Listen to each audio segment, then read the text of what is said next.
Welcome students, today's class for class 12th application of derivative. आज हम start कर रहे हैं। बड़ा ही इंटरेस्टिंग टॉपिक है और मार्क्स ओरिएंटेड है। आपके कम से कम 10 मार्क्स इससे मिलते हैं आपको, तो बहुत ही अच्छा चैप्टर है। क्या है ये चैप्टर? पहले तो इंट्रोडक्शन की इस चैप्टर के बारे में आपको बताते हैं कि क्या है। इससे पहले डेरिवेटिव्स हमने किया 5th चैप्टर में, है ना। 5th चैप्टर में एक्चुअल में हमने क्या सीखा? कंपोजिट फंक्शन, और हमने इनवर्स फंक्शन और इम्प्लिसिट फंक्शन और लॉगरिथमिक फंक्शन और एक्सपोनेंशियल फंक्शन और एक्सपोनेंशियल फंक्शन, ठीक है, पैरामीट्रिक फॉर्म, इन सब के हमने डेरिवेटिव करने सीखे। सबके मीन वैल्यू थ्योरम, ये सब मतलब हमने डिफरेंशिएशन में कोई फंक्शन छोड़ा नहीं कि हमें डिफरेंशिएशन ना आता हो। आज जो हम शुरू कर रहे हैं वो इसका यूज सीख रहे हैं। यूज किस में? इंजीनियरिंग में और आपके ग्राफ्स में, हर चीज में इसका क्या है। ये इंजीनियरिंग मैथमेटिक्स कहलाता है। इसका यूजेज क्या है देखते हैं। सबसे पहले आपका यूज आएगा rate of change of quantities में। क्या होता है ये बताएंगे आज ही इसी लेक्चर, ठीक है। पहला फायदा इसका। दूसरा हमारे में यूसेज क्या है कि इंक्रीजिंग डिक्रीजिंग, आपको कोई फंक्शन है, किसी में कितना इंक्रीज हो रहा है, कितने इंटरवल में, जैसे कोई कर्व है आपका, कोई ग्राफ है, आपको हमने ये बताया कि ये ग्राफ है जी, इसकी इक्वेशन हमने 10th में सिखाई थी आपको कि y is equal to X square plus 3 like that. ये डिपेंड करेगा कि ये ग्राफ का कहाँ टर्न कर रहा है, यहाँ कर रहा है, यहाँ कर रहा है, यहाँ कर रहा है, इस तरीके से। तो हमें अब ये कैसे पता चलेगा with calculation, without drawing any graph, कि ये कहाँ तो ये डिक्रीज हो रहा है, कहाँ इंक्रीज हो रहा है, किस इंटरवल में इंक्रीज हो रहा है, किस इंटरवल में डिक्रीज हो रहा है, ये सब सीखेंगे हम in the second exercise. Third exercise में हम जो सीखेंगे वो सीखेंगे टेंजेंट नॉर्मल की इक्वेशन बनाना, ठीक है। टेंजेंट कोई कर्व है, उसके ऊपर आपने देखा है हमेशा ये जो आप मेट्रो के पिलर्स देख रहे हैं सब गोल क्यों बनते हैं? क्योंकि गोल के टेंजेंट सबसे ज्यादा होते हैं, इनफाइनाइट टेंजेंट्स होते हैं गोल में, और स्क्वायर और इसमें टेंजेंट्स कम होते हैं, तो स्टेबिलिटी भी कम आती है। एक अगर कोई देखोगी, कोई इस तरह की वीडियो मेरे को मिल जाएगी, तो 4 पिलर आप स्क्वायर के रखो और उसके ऊपर एक बुक रखो तो वो जल्दी गिर जाएंगे। As comparatively same height same weight के अगर 4 गोल पिलर आप बनाओगे और उस पर बुक वगैरह रखोगे तो वो आपकी स्टेबल रहेगी, ठीक है। ये सब सीखेंगे हम इस थर्ड एक्सरसाइज में, tangents and normals. Fourth exercise में हम अप्रोक्सीमेट वैल्यू निकालना सीखेंगे with the help of derivative. और 5th one is very very important कि कोई कर्व कितना मैक्सिमम तक जाता है, कितना मिनिमम तक जाता है। आपको हमने शुरू में 10th में बताया कि साइन की वैल्यू -1 और 1 के बीच में रहती है ना। तो ये सब के रीजंस बता देंगे। तो बड़ा ही इंटरेस्टिंग टॉपिक है, आपको मजा आएगा इन क्वेश्चंस को करने में। अब पहला ही question exercise rate of change of quantities का क्या मतलब है। आप एक बैलून में हवा भर रहे हो, आपके पास एक पंप है, ठीक है, वॉल्यूम आप सेम दे रहे हो उसमें, ठीक। अब क्या है, मैं ये देख रही हूं कि बैलून किस हिसाब से बढ़ रहा है, उसके रेडियस के हिसाब से देखूंगी या टाइम के हिसाब से, है ना। आपका कोरोना ही है यही एग्जांपल, बड़ा सिंपल सा, कि कोरोना किस हिसाब से बढ़ रहा है, टाइम के अकॉर्डिंग बढ़ रहा है या नंबर ऑफ पर्संस के अकॉर्डिंग बढ़ रहा है। जब लॉकडाउन हुआ तो उस टाइम पे कम बढ़ा, दिन तो यही थे, है ना। अब हर रोज कैसे केसेस आ रहे हैं, तो ये चीज rate of change of quantity with respect to, ये भी हमारे ऊपर डिपेंड करेगा कि हम किसके विद रिस्पेक्ट में ले रहे हैं चीज, ठीक है। तो लेट्स स्टार्ट। इसमें आपको जो काम आएंगे वो काम आएंगे मेंसुरेशन के क्वेश्चंस। मेंसुरेशन आपको याद हो, circle, surface area, 10th class में हमने पढ़ा था, तो वो सब आपको ध्यान आएंगे। मैं आपको थोड़ा सा रिकॉल करवा देती हूँ, क्योंकि क्वेश्चंस में हमारे जैसे सर्कल है, ठीक है, तो सर्कल है तो ठीक, इट्स ओके। सर्कल 2 डायमेंशनल है, इसका सरफेस एरिया नहीं होता, 3 डायमेंशनल का होता है, स्फीयर का होता है, बॉल्स का होता है ना। सर्कल का तो सिंपल एरिया होगा। तो ये सब आपको जो जो फॉर्मूले आएंगे या तो साथ साथ हम एक टेबल बनाते जाएं आप अपनी नोटबुक में, ठीक है, नहीं तो आपको वॉल्यूम और सरफेस एरिया के फॉर्मूले सारे याद होने चाहिए।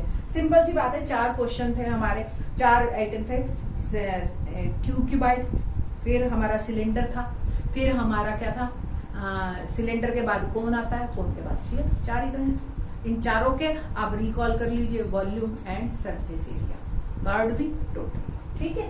तो उस पर ही हम बात करेंगे, पर पहला क्वेश्चन बहुत ही इजी है। Let's start. Find the rate of change of the area of a circle with respect to its radius are.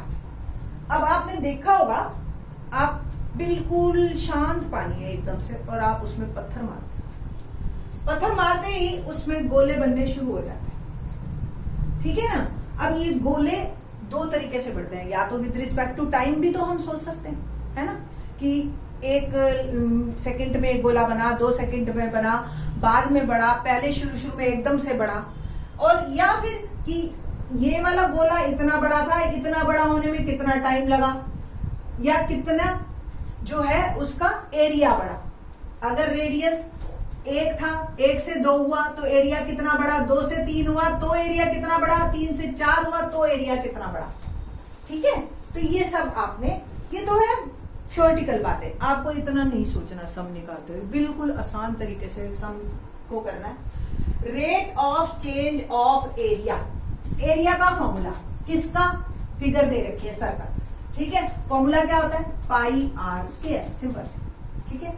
Area हो गया पाई आर स्क्वायर। हमें निकालना है rate of change of area with respect to radius, d r. बस ये line आपको समझ आनी चाहिए, rate of change of area with respect to radius, यानी कि d a by d r. तो with respect to r differentiation करना है, पाई पड़ा रहेगा, आर स्क्वायर का डिफरेंशिएशन क्या होता है, 2r। तो आंसर क्या हो गया, 2 पाई आर। ये तो हो गया rate of change of area with respect to radius. अब पहला, जब रेडियस 3 था तो कितना है, ठीक है। तो फर्स्ट केस में जब r 3 है तो सिंपल r की वैल्यू डालनी है आपने, ठीक है, और इन्होंने सेंटीमीटर दे रखा है तो बस बढ़िया है, DA बाय DR। यूनिट जरूर लिखना, r की वैल्यू मैंने 3 डाली एंड इट विल बिकम 6 पाई। अब एरिया क्या होता है, सेंटीमीटर स्क्वायर अपॉन सेंटीमीटर, ठीक है जी, ऐसे आपने लिखना है। तो ये यूनिट बहुत इंपॉर्टेंट है, यूनिट आपको हिंट भी देते हैं और यूनिट आपके नंबर कटवाते भी हैं। मैं तो अपने टाइम में जब मेरे को नहीं ज्यादा, देखो 12th है, लेवल छोटा है, अब मैं ये कहूँ कि आपको उतना ही समझ आ रहा है जितना कि मैं बोल रही हूँ या जितना मुझे इस वक्त समझ आ चुका है, तो ऐसा नहीं है।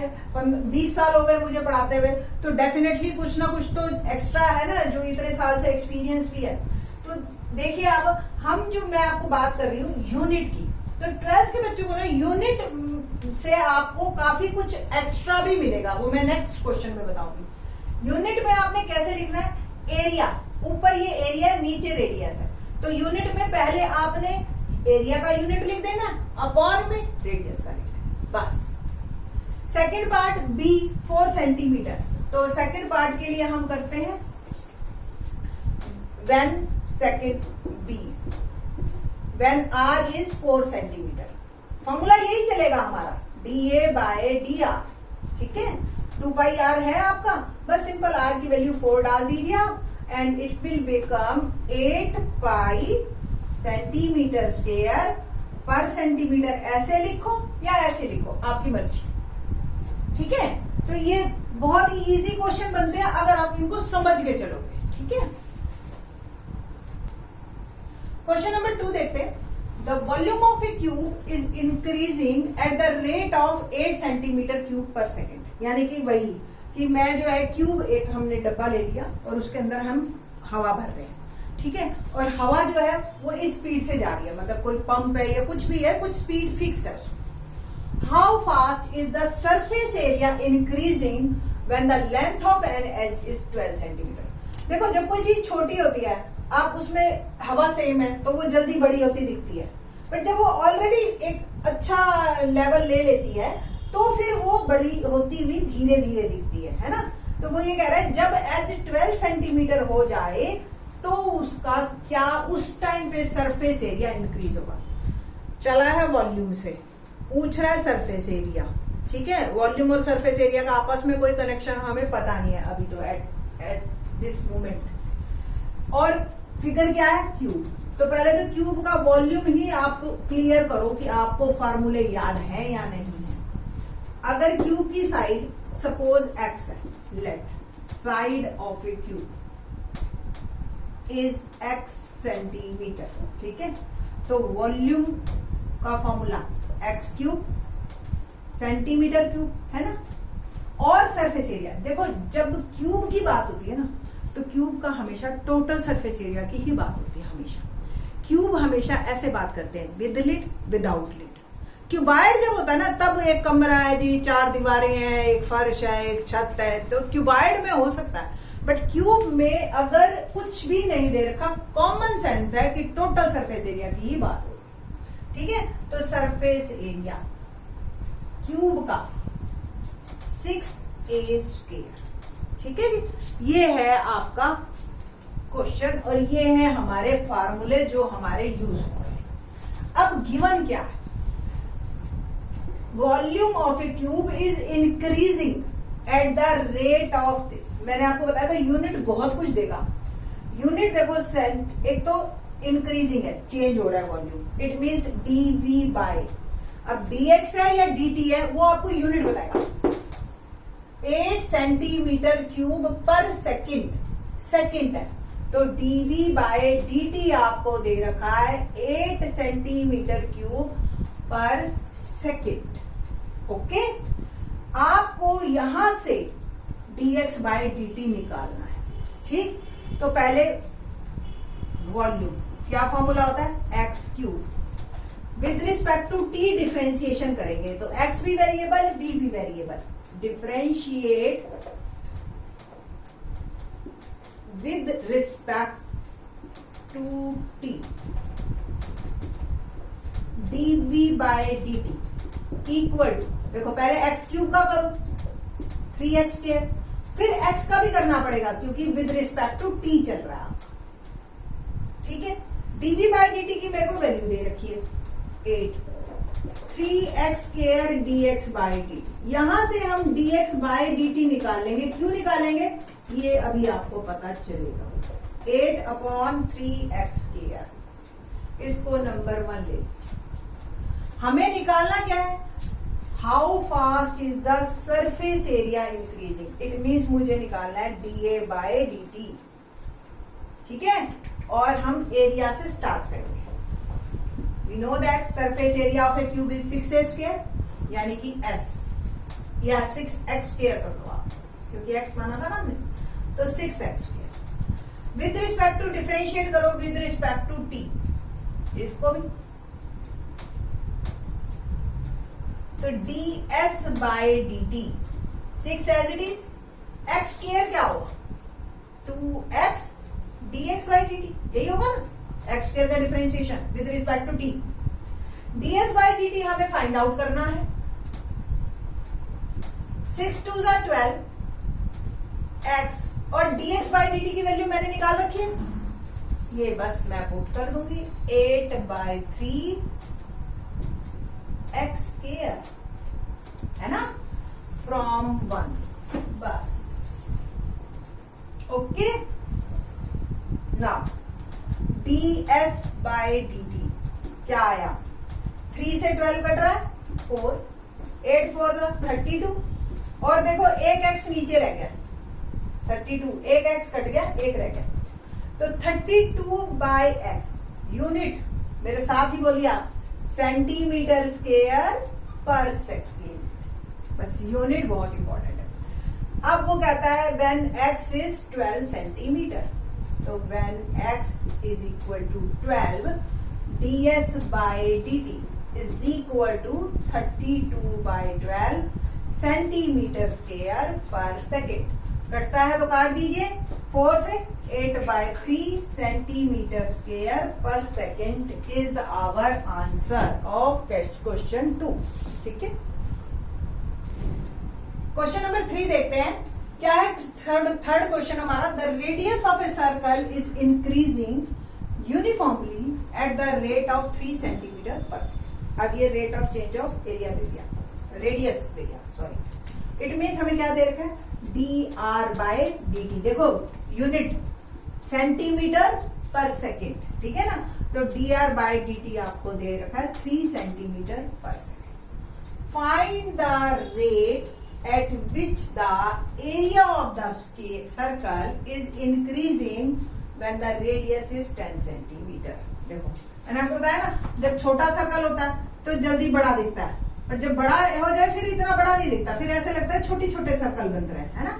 तो वही वो पूछ रहा है कि एरिया में क्या फर्क आएगा जब ऑलरेडी ही हमारा रेडियस 10 सेंटीमीटर, एरिया बल्कि ज्यादा हो जाता है उस वक्त, ठीक है। तो हमें निकालना है dA/dt, और जब r 10 सेंटीमीटर। फिगर कौन सी है, सर्कल। सर्कल का क्या चाहिए, एरिया, ठीक। तो लेट क्या, एरिया ऑफ ए सर्कल